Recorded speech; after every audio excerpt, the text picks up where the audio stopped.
You're tuned in to Career Currency with Kareem Perez, a podcast for people who are interested in unlocking their potential and increasing their professional value. Here's your host, Kareem Perez. All right. What's up, everybody? Kareem Perez, your host here. We're doing the Career Currency spinoff, the Mentor series. Okay. This is where we highlight how mentorship shapes careers and lives. Today, we're joined by Kareem Bonner. Hello.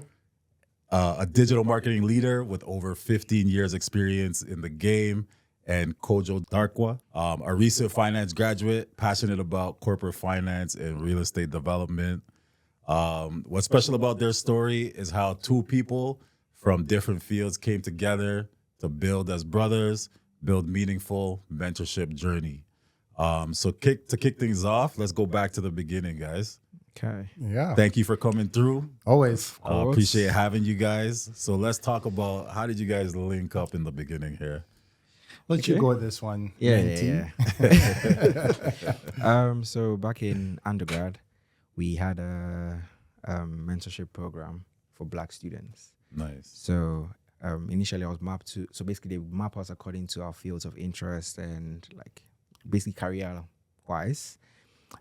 So I had a mentor at the time. At the end of the program, we had like a closing ceremony thing, but this was online because of the pandemic.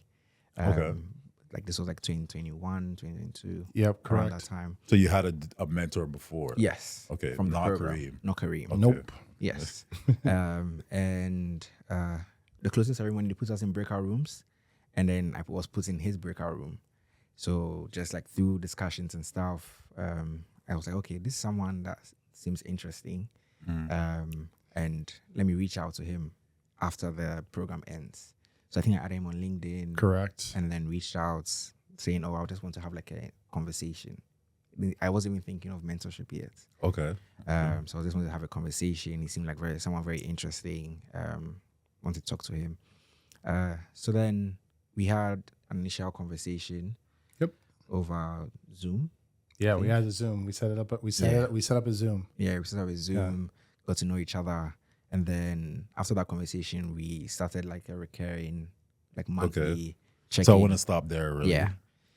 And I want to know, give me your first impression. So now you say you seem like he's a great guy. Yeah. When you first saw him. You didn't really know him. Yes. But now that you talked to him, what was your kind of first impression when you had that first This is convo? such a cool guy. Cool guy. Okay. Yeah. Okay. No, Yeah, that's a good thing. But No, because I mean, my reason for saying that is I think sometimes from the first, you can tell if this is someone you're going to gel well with from the first interaction.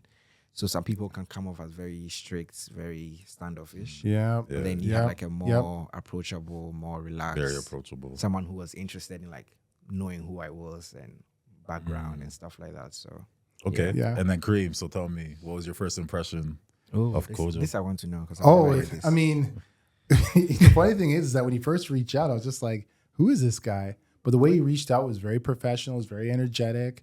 And I liked his confidence. And I liked how he seemed like he had some sort of plan and motivation. And you want to help out people like that too, right? So he mentioned something very important earlier, which is, we met during the pandemic. Right. And, the pandemic was a very hard time for all of us. I think we're still recovering in many ways, not just economically, but, emotionally and stuff as well. But this was my way of just giving back in some shape or form, because for a lot of the undergraduates at the Advancing York U Mentorship Black program, what happened was a lot of them were having a hard time finishing their programs. And those that got to the end, such as Kojo, it's like, okay, the fact that he's reaching out, he wants to take steps beyond just getting his degree and learning the game. It's like, okay, this person is worth helping out. And I've met other students where they've reached out, but it's like, it's a one and done. You ask them one or two questions, or they ask you one or two questions, and then they're done with you. They don't try to build a relationship, nothing. That's where Kojo was different. So I knew it was a good opportunity to mentor somebody. Dope, nice. And then, so tell me, how did the first conversation go? So you say you didn't ask him to formally be your mentor or anything I didn't. like that? Not in that first conversation. I can't even remember what we spoke about, but we just spoke about random things. I think just like as the Yeah. conversation was flowing, things were just coming up. So like I'll mention stuff about York, try and see similarities, how it was different now from when he was there. And then were you looking for like a specific type of advice, like a job or no, I wasn't looking some for a type job. of direction? I think at that time, because I knew his background, I was trying to like navigate public speaking, navigate conversations, navigate like those interpersonal skills point of view. So I just wanted to pick his brain on a few things, I think, which I brought up during that conversation. Yep. And like gave me like a few things to practice and things like that. So yeah. Nice. Okay, so now we know how it all started. Let's really get into how everything has unfolded. So how long has it been since then? I guess it's 3-4 years. Yeah, it's going to be 4 years as of beginning of 2026. Yeah. Right. And I know I met you through Kareem because he Yes. brought you out to some of our events and things Yep. like that. So I appreciate that.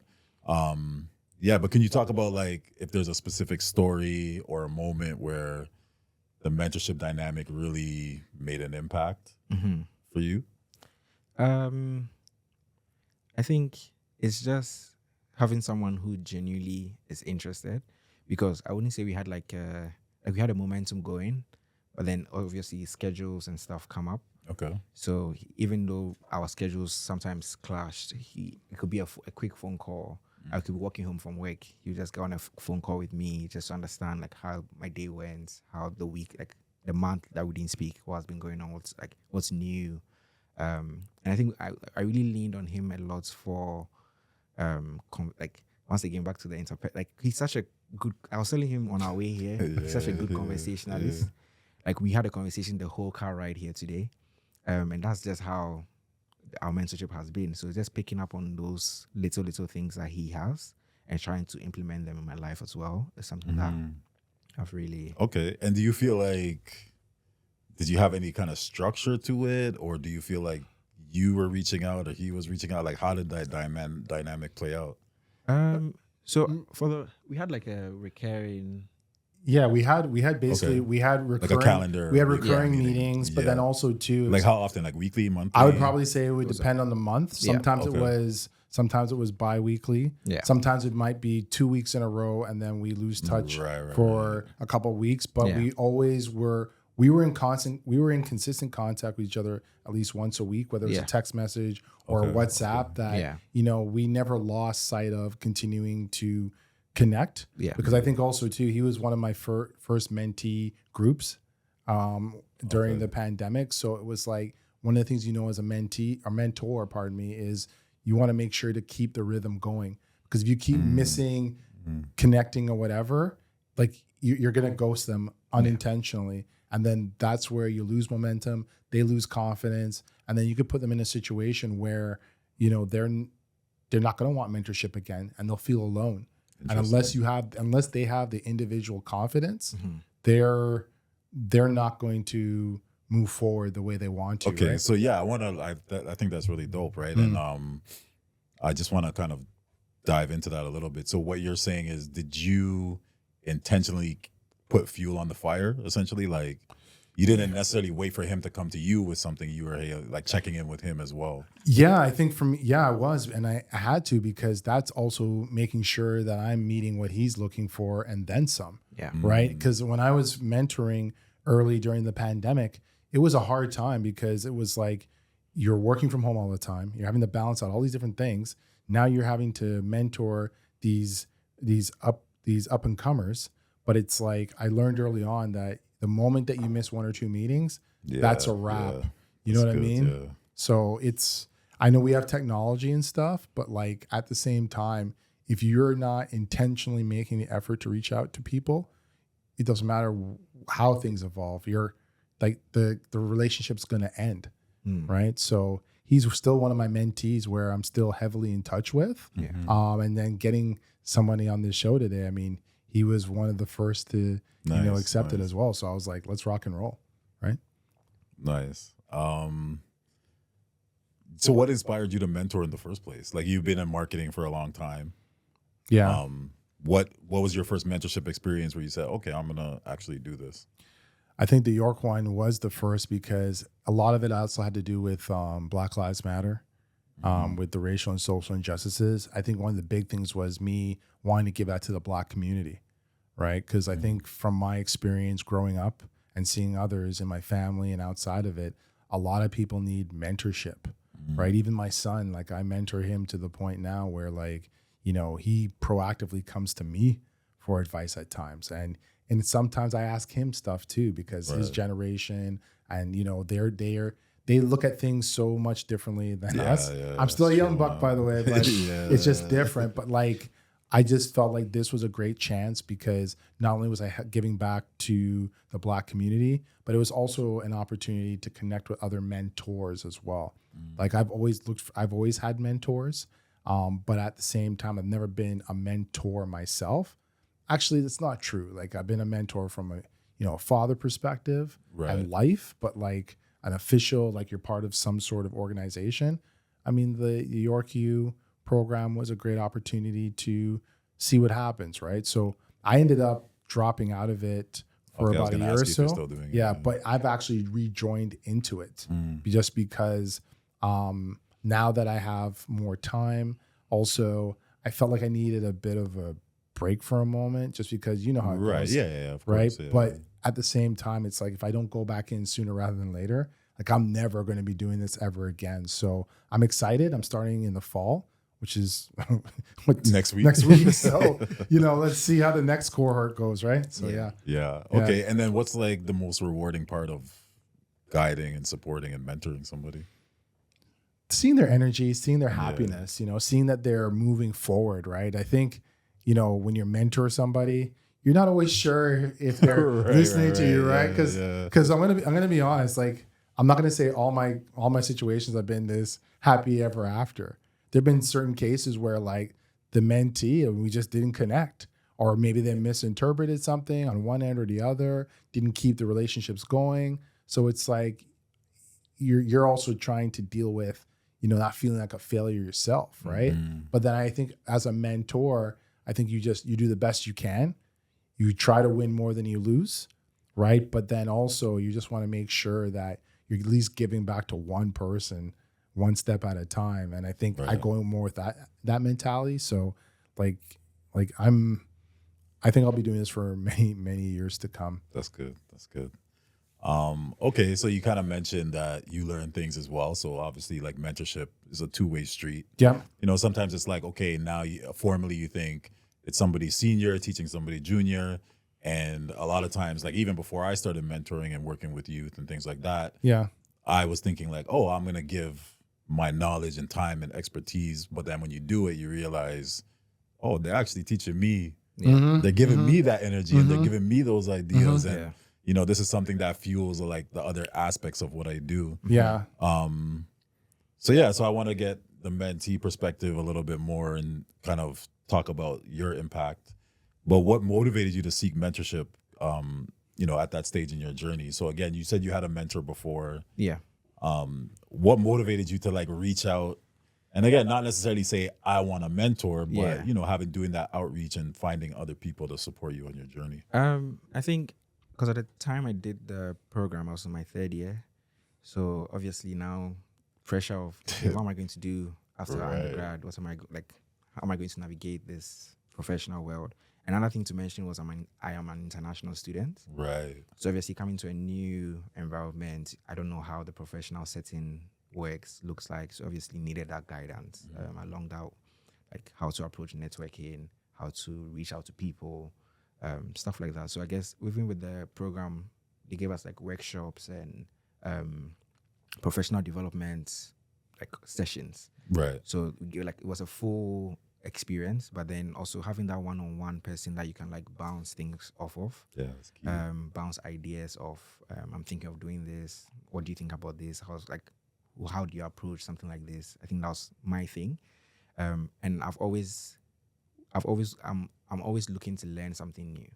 So I think we'll probably get to that, but I'm gonna jump the broom a little bit. Yeah, do your thing, man. Because someone may be wondering, how are you like working in finance and your mentor is marketing? Right. But then for me, it was more of a different perspective. Hearing like approaching like this professional world from another point of view. Because I feel like with the marketing space, there's so much in there. Finance maybe everyone has an idea what finance is like. But I feel like marketing, there's an evolving space. Okay. So why not have someone who will give me that diverse point of view, like around anything? I think that was my reason for going towards like the marketing.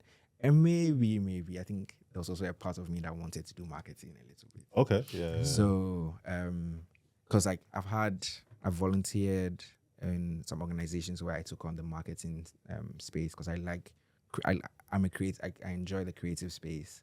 So having that mentorship there too was like, okay, let me just see how. I never actually spoke to him about it, but Interesting. that's also another reason why I went that direction. Yeah, I think that's super cool, man. I think like as you're kind of describing your initial connection, Yeah. like that's the vibe I kind of got. It's not necessarily to teach you what you already know, but to kind of explore different things, like you said, the interpersonal side and some like the cross industry. So that's pretty cool. Do you have any moments when advice from Kareem helped you, like specific things he kind of guided you with, and you were like, "Oh, okay, this actually helped me directly in my career or in my personal growth"? Honestly, I think today. Okay, so Because the number of things we spoke about in a span of 30 minutes today, because I think I've your conversation today. Yeah, conversation today. But like, I read a book earlier. He's currently rereading it. So what is it? The Hustle Smarter, Hustle Harder by 50 Cent. Okay. Yeah. And we just had a lot of similar views on how like the book was, but then there were just other points in the book that I didn't necessarily pay attention to. And then he brought them up and I'm like, okay, maybe I should look at things from this point of view. And then obviously the current topic of discussion now is AI. Right. We had a very in-depth conversation around that because it's also a world that we are all trying to understand and navigate around. But then he and ChatGPT, different relationship. So just understanding like how to develop the prompts, teaching me how to develop prompts, and even like little things like scheduling, building a schedule, how to like all of those things was something that I really took away from today's conversation. Nice. When you use ChatGPT, this is a separate question since you mentioned AI. Yeah. But are you texting or are you using the voice activated version, or you talk to it, or you just type? No, I talk to it, but I also type as well. Okay. Right, because sometimes when you're talking to it, depending what's going on, it comes up what you say to it. It comes up something completely different, right? I text a lot of times just out of habit, right? Sometimes I don't have my headphones in as well. And, it's just easiest, I find, just it gets it right when you're typing. Yeah. Interesting. You? Same? Mainly text. Text? Yeah, same with me, yeah. But when you said different, I was like, I wonder if he's using the voice app. No. Sorry, what I meant by that was like, it's just how it's basically like, because AI, like we spoke about how AI helps you expand like your thinking, or even be more productive. Something that may have taken you 2 hours, right, could be narrowed down to 30 minutes, stuff like that. So just knowing how to phrase your prompts in order to get the most results back, basically. That's right. Prompt engineering. Yeah. Prompt engineering. Yes. Okay, I want to continue with you. So now, how do you keep yourself accountable, right? So a lot of times as mentors, you're throwing out this advice. You're like, hey, do this, try that. You're not telling them what to do, right? But you're suggesting and recommending based on your experience. Yes. So talk about that. Like when you get, over this experience, when you get this advice, how much of it is, okay, I'm trusting my mentor and I'm going to do it. Consideration, should I not? Yeah. And then how do you hold yourself accountable where you're like, okay, maybe this is not what I'm usually used to, but this is my guy. He's telling me I'm going to follow and believe what he's telling me. Well, one thing I'll say is I think I look at it from he walked so that I can run. Okay. he Yeah. he's been in this space for a very long time. Right. He's made mistakes. He has learned from them. So obviously he's made a mistake, so I don't have to make those mistakes. So taking some of the knowledge that he shares, I think I write a lot. So during our conversations, I like if maybe in the moment I'm not able to note anything down, make sure I leave that conversation, note that down so at least I don't forget. And then obviously trying to also just let him know that, oh, you mentioned this, I have applied it this way, this is what I got out of it. Right. And I guess that's like the main, and because writing, going back to the notes, continually finding out more, like we may have spoken about this a month ago, but then maybe if I bring it up again, I may get a different perspective. So just continually bringing it up again and again, just so that we can see different ways.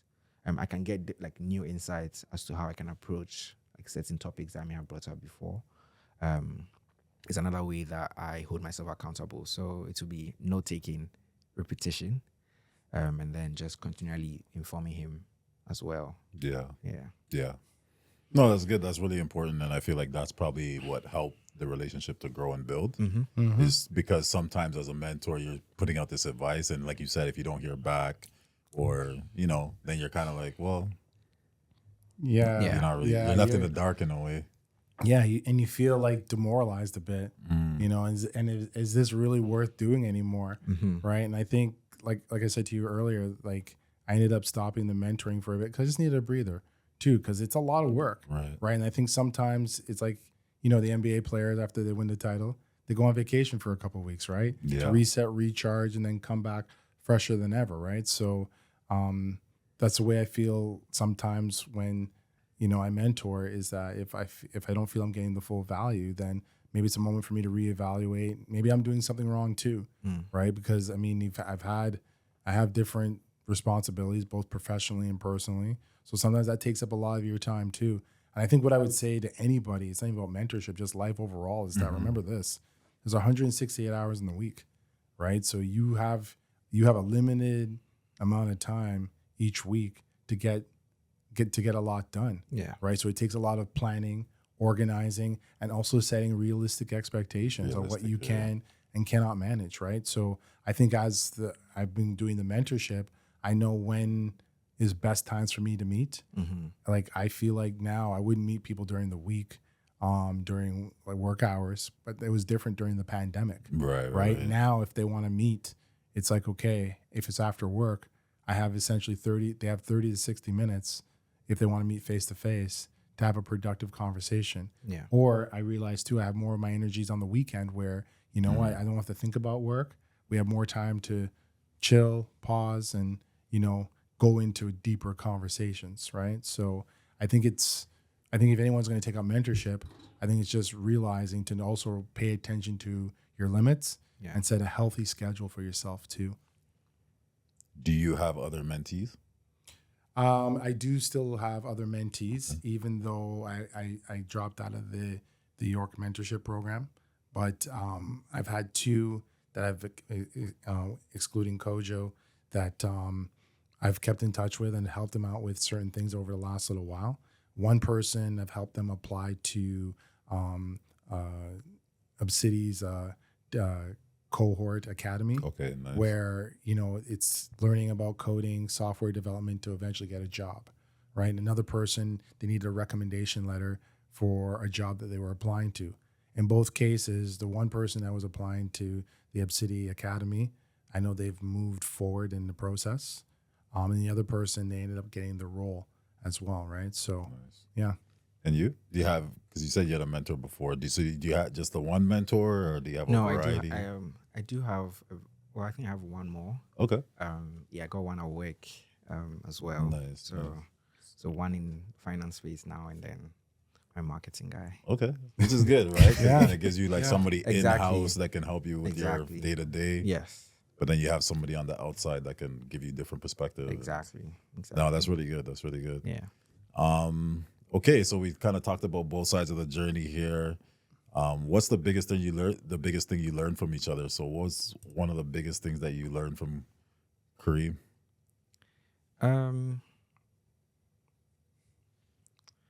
have a good balance. Okay. Have a good balance with everything, because he's a well-rounded person.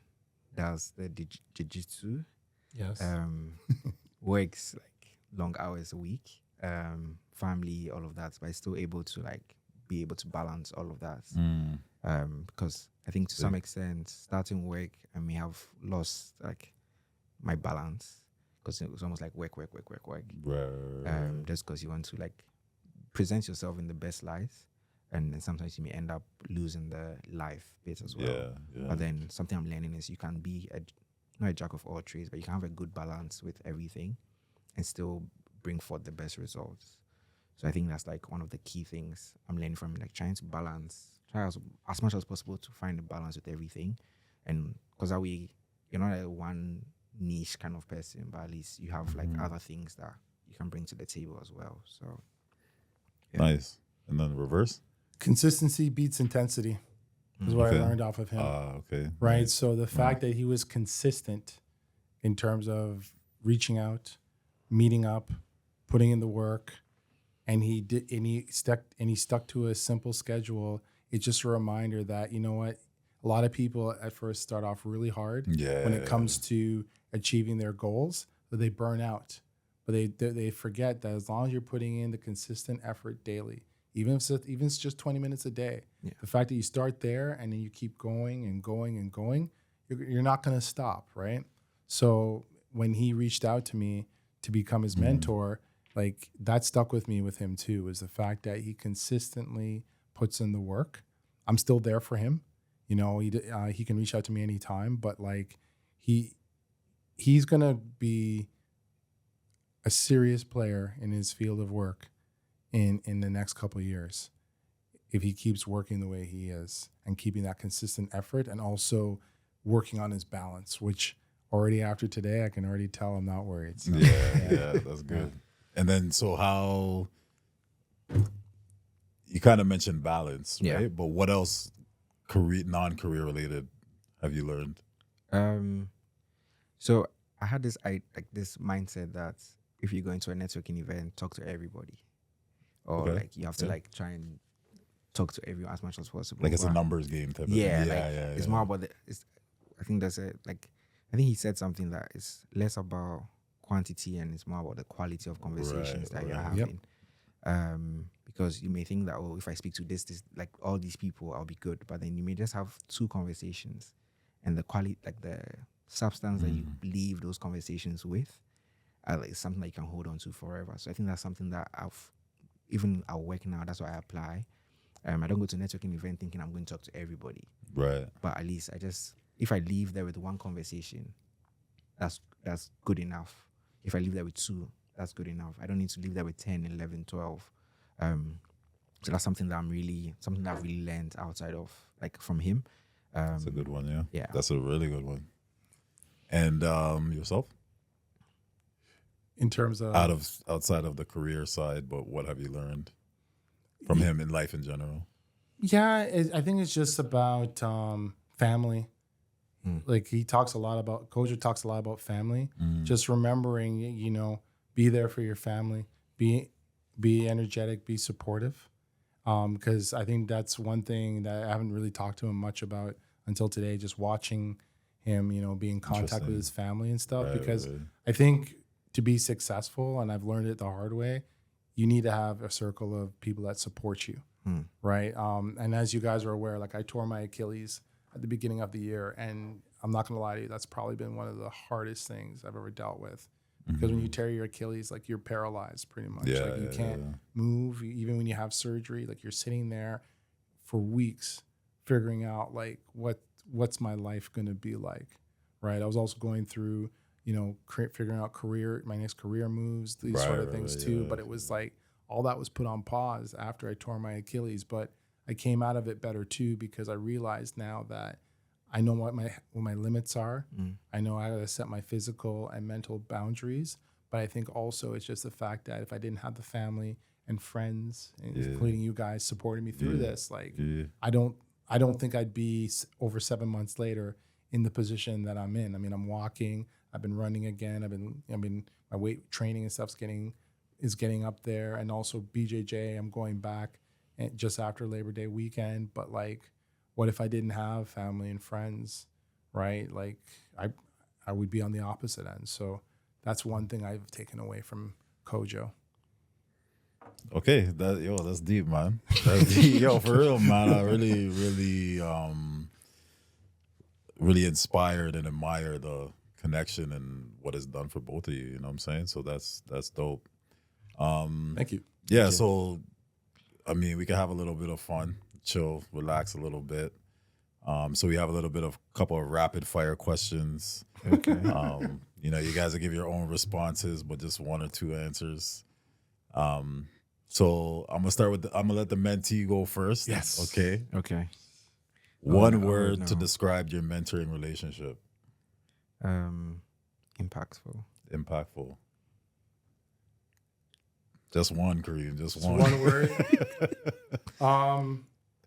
It's sincere. Sincere. Dope. Very sincere. If your mentorship were a song or a movie, what would it be? Oh. Ooh. I'm gonna say 300. 300. Okay. 300. Okay. Was that Mel Gibson? No, Andre? 300. Is it by The Andre? movie. No. Oh, the movie? Isn't that Mel Gibson? No. 300's with Gerald Butler, the Spartans. Spartans, right. The reason why I say it's 300s because it was essentially 300 against tens of thousands of Okay, yeah. of individuals, right? The reason why I say that is because it's 300 because it's a situation where one person has left a legacy and made a difference into someone else's life, right? So I look at myself as like King Leonidas, right? Okay. Inspired his 300 men to take on a whole Persian army, and the odds were heavily stacked, right? So it's 300 for us too because we were also doing a mentorship program during a pandemic, where the pandemic, it seemed like it was going to be end of the world and everything was stacked against us, right? But despite that, we didn't let it hold us down. Okay. Song or movie? Kojo. He answered for both of us. No. You can't. You gotta give me something. I honestly thought I got away with it. I've been trying. Can we come back? We can come back. Actually, when I hear the song, and I know, don't think of the individual who sings the song, but Can't Nobody Hold Me Down. Okay. Oh no, I got to keep on moving. That's our song. All right. I answered that for So you. He got Yeah, you well, there. He got you yeah. there. He Yeah, got you go. there. He got See, you that's there. mentee mentorship Exactly. relationship. Still a little bit controversial. There we go. I won't dive deeper. No, leave it there. Don't. Okay, coming to you first with this one. Imagine mentorship as a gift. What's inside the box? Ooh, I'm trying to think of something that's priceless. What's in the box? As a gift? Like, does it have to be material? I think so. Oh, wait, I didn't Maybe if answer- it's material, but it represents. Or maybe I didn't understand the question. Can you repeat the question? Imagine mentorship as a gift. Yeah. So you're getting a gift, this gift of mentorship. Okay. Or maybe in the reverse, you're giving Wisdom. Is that a gift? Wisdom. wisdom, but what's inside, like what physical, Oh, physical. what material would be in the box to represent wisdom? Like a book? Is it a... Oh, I think something that we've continuously enjoyed. I don't know if I can say this. But probably food. Okay. Yeah. Okay. Okay. Yeah. Yeah. Yeah. Yeah. Okay. I was gonna say something, but I'm not gonna say that. Okay. Anything specific food or... Actually, I was gonna say a drink, but can we? Yeah. Yeah, we can say why whatever not? we want. Yeah. I mean, Yeah, as long as nothing you guys wrong are with cool with it. Okay. Yeah. So a non-alcoholic beer. Okay. Yeah. Yeah. Yeah. Yes. That's our thing. Okay. That's dope. Yeah. I want to know your answer though. Yeah, it's easy to watch. Time. See, I was gonna see. You haven't watched. You see, I was gonna say that or a car. Yeah, sure you were. But I'm not sure Yeah. a car can fit in the box. Yeah, a big one. So yeah, so a car. Okay. Yeah. Yeah. Which is harder, giving advice or taking advice? Taking. Taken. Why? Me first, okay, because I think sometimes you can be so fixed on your way of doing something, and listening, like receiving another perspective may not always land on like the best grounds. So that's why it may be a little difficult sometimes to take advice. Yeah. Cool. I say it's easy to give advice because you're inspiring or you're helping someone else, right? But to take your own advice or to listen to somebody tell you the truth on how you should deal with something, I think you're also having to overcome your ego. Exactly. Right? Yeah. And I think especially in the Black community, our egos are usually larger than most. And I think where I failed over the years is, putting my ego in front of what is ultimately right to do. Right? So I think if I made certain moves or took some advice earlier, my best friend, he told me to read this book called No Excuses by Brian Tracy. I read it as of last year. I've read it 5 times and counting. And he was like, see, I told you back in 2008 that you should have read the book. It would have changed your life earlier. Right? And he told me, I laughed at him at the time. And then it's now, 16, 17 years later. Yeah. And it's like, damn, I should have taken his advice and read that book sooner rather than later, because I am where I'm at right now. Everything has worked out great. But like, had I have taken that advice earlier, maybe I would have been, But it is what it is. We're human beings. Right. No, but it's like you said, it's for me to tell you, okay, do this and do that. It's easier to project and kind of give that advice versus taking the advice, changing your perspective, quieting your ego, and then taking that action to actually do what that person said. Because a lot of times that advice is sometimes out of the comfort zone or something that you just don't feel like is the right thing to do or the path to learn or success or anything. Well, there's an old saying, the path of least resistance is usually an ambush. Right. You know what I mean? So when someone's giving you good advice, like, you should take it. Yeah. You know what I mean? Yeah. Actually, could we go back to the gift? Yeah, let's go back to the gift. Let's go back to... Man. We could go back to the song in the movie, too. No. Let's, But I just want to change my answer because I realized cars are liabilities. Okay. So I'm changing to a piece of land because that always appreciates and that always increases in value. So if mentorship was supposed to be a gift, to be a piece of land. Wow. That's a big one. Yeah. Thank you. Thank you for that. Okay, last question, guys. Advice for someone seeking a mentor for you or becoming a mentor for you. So just what advice would you have for somebody that's, kind of where you were when this journey began, just finishing school or, relocating to a new country. And they're like, hey, I need to figure out what should I do next? How would you, again, I mean, finding a mentor is one thing, but what approach or how would you recommend them to approach it? Be intentional. I think that's like the main thing. Yeah, that's good. You definitely have to be intentional about seeking a mentor, and then also knowing who the person is. I think it's also another thing because not everyone is meant to be your mentor. Not everyone can be your mentor. So you also need to be very intentional about who you pick.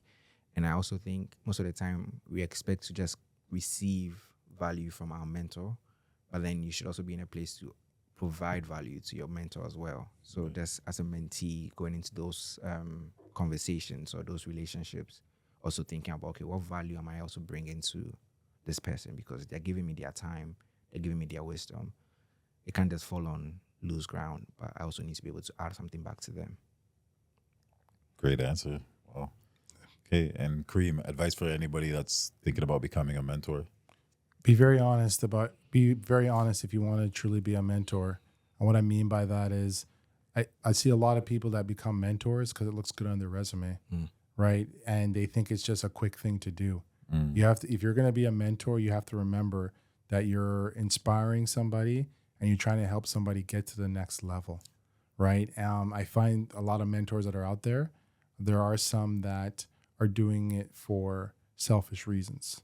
They're not doing it because they're trying to truly give back to somebody. They're doing it because it's just something that's nice to say that they have done, right? But then I think it's also, can you make the time for it? Because being a mentor, I'd probably say you're looking at least a handful of hours a week, right? It can be, some weeks it can be an hour. Some weeks it's going to be triple that, right? But then you have to just make sure that if you can put in the time, like, you got to do it, and there's no turning back, right? And I think also, if you're going to become a mentor, just make sure to have fun with it, right? Because this generation, I don't like the fact that there's labels put on different generations, but you can learn so much from them.